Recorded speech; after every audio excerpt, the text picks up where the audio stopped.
Hola, ¿qué tal? Bueno, en este video lo que vamos a hacer será explorar el mismo resultado que se vio en el video pasado, pero con un método de prueba distinto.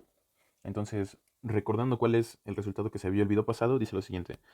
Si yo tengo una gráfica, G conjunto de vértices, conjunto de aristas y su función de adyacencia, que es importante tenerla ahorita porque no estoy suponiendo que G sea simple ni nada, puede ser cualquier gráfica arbitraria, entonces es importante ponerle su función de adyacencia. Entonces, si yo tengo esta gráfica de aquí, se tiene que satisfacer la igualdad de que la suma sobre todos los vértices de la gráfica de su grado. Aquí podría ponerle el subíndice G, indicando que estoy tomando el grado de los vértices en G, pero no sería necesario porque solo estoy hablando de una sola gráfica, ¿no? Entonces no hay confusión. Como estoy hablando solo de una gráfica, no hay confusión. Si yo le quitara este G abajo, se entiende que hablo del grado de los vértices en G. Pero bueno, se lo voy a dejar. Entonces, el resultado dice que la suma de todos los grados coincide con dos veces el número de aristas de mi gráfica, o sea, dos veces el tamaño. Entonces esta prueba la hicimos por inducción en el video pasado, que inducción es un super método de prueba. Se aprende a muy corto tiempo de empezar a estudiar matemáticas y la verdad es bastante fácil de entender. No siempre es igual de fácil de aplicar, pero de entenderlo sí se entiende bastante fácil, ¿no? Es muy natural, es bastante intuitivo. Y también es un método muy utilizado en teoría de gráficas. En muchísimas demostraciones se recurre a él. Igual y no inducción, o sea, sí inducción normal de números naturales, pero hasta a veces inducción estructural. Pero bueno, el punto es que se hizo por inducción, pero esta vez vamos a explorar otro método de prueba que es más combinatorio. Igual toda la maquinaria de la prueba funciona, o sea, no se hace nada incorrecto, pero este es un poco más combinatorio. Entonces se basa en contar cosas o sumar cosas. Entonces este método se llama justamente contar de dos maneras o de dos formas. Entonces, el nombre de este método de demostración es bastante estándar y no, o sea, en general sí se utiliza algo en teoría de gráficas, también se utiliza en otras ramas. Y entonces, sí, yo creo que sí sería bastante estándar este nombre y su nombre lo adquiere justamente de dos maneras que hay de contar las entradas de una matriz.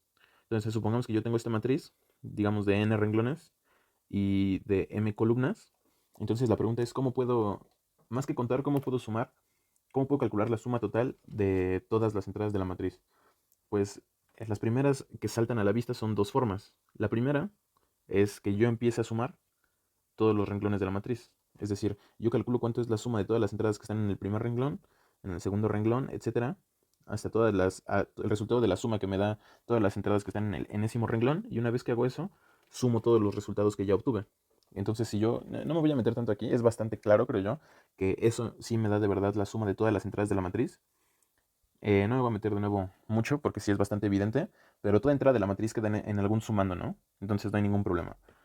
Y la otra forma sería ahora con las columnas, que yo empiece a sumar el resultado de la columna 1, que yo calcule cuánto me da sumar todas las entradas que están en la columna 2, etcétera, hasta la columna m, ¿no? Y una vez que ya calculé todos esos resultados, esas sumas chiquitas, ahora sí, yo los sumo todos y eso de nuevo me termina dando el resultado de la suma de todas las entradas de la matriz. Entonces son dos formitas diferentes de hacerlo, pero me dan el mismo resultado. Y en eso se basa todo este método de prueba, que en esa igualdad. Que esa igualdad traducida en fórmulas es con las sumatorias. Bueno, las sumas. Las sumas que todos estamos familiarizados con ellas en algún punto. Entonces esas sumas son sumas dobles, de la forma de i igual a 1 hasta n, digamos n porque ahorita tenemos n renglones, y después la suma desde j igual a 1 hasta m de algo. No sé qué, pero de algo. Entonces esta suma nosotros sabemos que por las propiedades de las sumas, las puedo, como son finitas, las puedo cambiar. Entonces esto es exactamente lo mismo que sumar primero desde j igual a 1 hasta m y después sumar desde i igual a 1 hasta n, de la misma cosa aquí, ¿no? Entonces eso se puede hacer siempre en las sumas finitas, intercambiar el orden. Y si se fijan es lo mismo, es la misma idea que estamos haciendo aquí. Porque si yo sumo desde, o sea, por ejemplo, si yo estoy sumando de esta forma, primero de 1 hasta n y después de j hasta m, lo que estoy haciendo es sumar primero cuánto me da el resultado. Porque aquí, en esta suma, que está aquí adentro, en este cuadro de aquí, me estoy moviendo con las j y tengo la i fija. Es decir, tengo el renglón fijo y estoy moviendo las columnas. O sea que estoy sumando de esta forma. Estoy sumando las entradas que están en el renglón i. Y después, en esta suma, ya sumo todos los renglones. Lo que hago aquí es, en el caso de las columnas, es exactamente lo mismo. Esta suma de aquí me representa, como estoy dejando la j fija y a la i la estoy moviendo, me representa sumar en una columna, digamos esta de aquí, moviendo la i, voy sumando todas las entradas de los distintos renglones. Entonces, ya una vez que hago eso con todas las columnas, ahora sí, sumo las columnas, que son m, ¿no? Entonces eso ya me da el resultado deseado.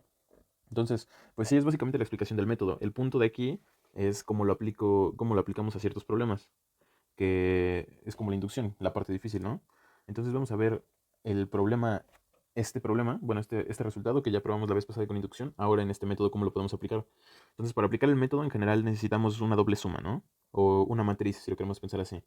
Pues, ¿qué nos puede servir? Lo que ya vimos, las matrices de adyacencia y la de incidencia. El problema de aquí es que toda la combinatoria, como ya también lo expliqué en el otro video, este resultado es cierto porque toda la combinatoria está basada en que una arista únicamente es adyacente, perdón, únicamente incide en dos vértices, o en uno, pero en ese que incide dos veces cuando es un lazo. Entonces siempre es así. Siempre toda arista incide ya sea en dos vértices distintos una vez o en un solo vértice dos veces. Así que lo que nos va a convenir, o sea, parece ser que lo que nos conviene más es la matriz de incidencia. Parece ser mejor que la matriz de adyacencia. Pero bueno, entonces vamos a poner la matriz de incidencia. De hecho, vamos a comenzar la prueba formalmente. Entonces, vamos a comenzar nuestra prueba. Primero vamos a ponerles nombres a los elementos. O sea, a mi conjunto de vértices, voy a decir que va a ser el conjunto de vértices desde U1 hasta UN. Es decir, la gráfica tiene n vértices. Y voy a ponerle como nombre a mi conjunto de aristas lo mismo. Vamos a ponerle que tiene la arista desde E1 hasta EM. Listo, entonces también voy a considerarme, como decíamos, a mi matriz de incidencias. Entonces aquí voy a poner que sea A la matriz con entradas A y J. Recordemos que esta notación quiere decir que el numerito A y J está en la entrada IJ de la matriz. Entonces, yo me voy a tomar sea A, la matriz de incidencia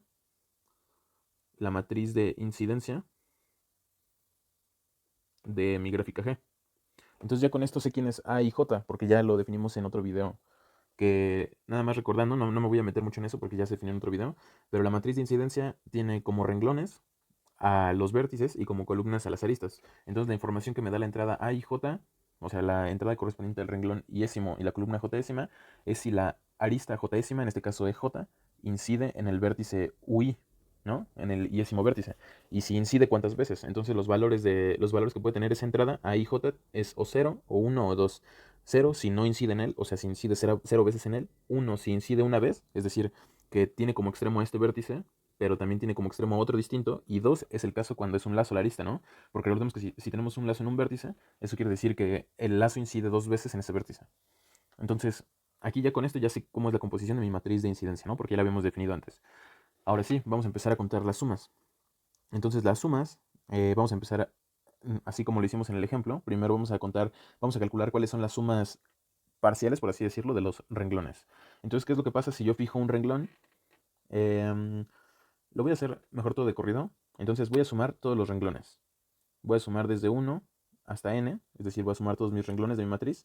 Y ahora voy a sumar las columnas, bueno, la columna del renglón correspondiente, me voy a mover por las columnas, ¿no? Entonces ahora me tendré que mover desde j igual a 1 hasta m. ¿Qué es lo que voy a sumar? Pues voy a sumar las entradas de mi matriz de incidencias, o sea, mis a y, j. Entonces si yo hago esto y veo que es esta suma me estoy moviendo acerca del renglón iésimo de la matriz, ¿no? Entonces estoy fijando la i, o sea, si fijo la i en algún número, yo me movería con la suma desde j igual a 1 hasta m de a sub esa i que tengo fija, digamos i0, y la j la estoy moviendo, ¿no? Entonces eso me da la suma de los renglones. ¿Y cuál va a ser la suma de los renglones? Pues la suma de los renglones me va a dar el grado del vértice, ¿no? Esto de aquí me tiene que dar la suma desde i igual a 1 hasta n del grado de mi vértice correspondiente de mi vértice correspondiente u sub i. ¿Por qué? Porque yo estoy sumando sobre cada arista, estoy comprobando si la arista incide o no en ui, ¿no? Entonces, por definición, recordemos que el grado del vértice, bueno, aquí de ui, pero en general el grado de un vértice, recordemos cómo lo definimos, ¿no? Lo definimos como la cantidad de aristas que inciden en el vértice, pero no son un lazo, más la cantidad de aristas que inciden en ese vértice, pero que sí son un lazo, y lo multiplicamos por 2, ¿no? Porque el lazo incide dos veces en el vértice. Entonces, aquí es donde está el argumento combinatorio, porque en general tal vez algunos no lo vean tan claro. Por eso como que no, como que sí oscurece un poco las cosas, este tipo de demostraciones. Pero bueno, creo que tampoco, en este caso en particular, tampoco es tan difícil ver eso, ¿no? A ver, luego nada más voy a poner un dibujito aquí rápido. Si yo tengo mi vértice, en este caso, lo voy a poner de otro color para que no se confunda, porque esto no es parte de la prueba. Entonces, si yo tengo mi renglón correspondiente a UI, aquí voy a tener todas mis aristas de la gráfica. Entonces, lo que hace cada una de estas aristas en la entrada correspondiente a UI es poner 0 si no inciden, 1 si inciden una vez y 2 si inciden dos veces, o sea que son un lazo, ¿no? Entonces, pues cuando yo sume a todo el renglón, los 0 ni siquiera me van a afectar a la suma, ¿no? Los 1 van a subir mi suma en 1, lo que querrá significar que estoy contando esa adyacencia. Y los 2, como son lazos, también por definición, o sea, es lo mismo sumar todos los 2 por cada lazo que tiene, a sumar cuántos lazos tiene, digo más bien a contar cuántos lazos tiene y multiplicarlo por 2, ¿no? Como la definición que dimos del grado de un vértice en el video pasado. Ya la verdad no voy a explicar más porque creo que sí es bastante claro, para tampoco sobreexplicar las cosas. Pero bueno, entonces este sería el resultado. Esto me queda. Esto que está entre paréntesis, la suma es de j igual a 1 hasta m de a y j, me queda esto de aquí, ¿no? Y ahora sí, esto de aquí pues ya no, bueno, aquí ya no le voy a poner nada porque esto ya es algo que busco yo, ¿no? Algo que yo quiero que esté presente en mi igualdad. Aquí tengo mi problema, ¿no? Entonces, quiero que esté presente la suma de los grados. Esto es lo mismo, esto exactamente, o sea, esta suma de aquí, aunque sea presentada de forma distinta, es exactamente esta suma de aquí, ¿no? Solo que esta está puesta como con variables que se mueven sobre el conjunto de vértices y esta sobre índices, una vez que ya los vértices están indexados. Pero es exactamente lo mismo, ¿no? Entonces ya me apareció este valor. Ahora vamos a sumar del otro lado a ver qué obtenemos, ¿no? Entonces, si sumamos ahora primero las columnas, bueno, calculamos las sumas parciales de las columnas, es decir, la suma desde j igual a 1 hasta m, de la suma desde i igual a 1 hasta n, de mi valor correspondiente a sub i, j, ¿qué es lo que obtengo? Pues yo puedo poner aquí un paréntesis y ver quién es este valor de aquí, ¿no? Perdón. Entonces este valor de aquí, yo estoy sumando sobre toda la columna. Estoy moviendo ahora, como en el caso anterior, pero ahora estoy fijando mi j, que es fijar una columna y sumar sobre todos los valores que hay en esa columna.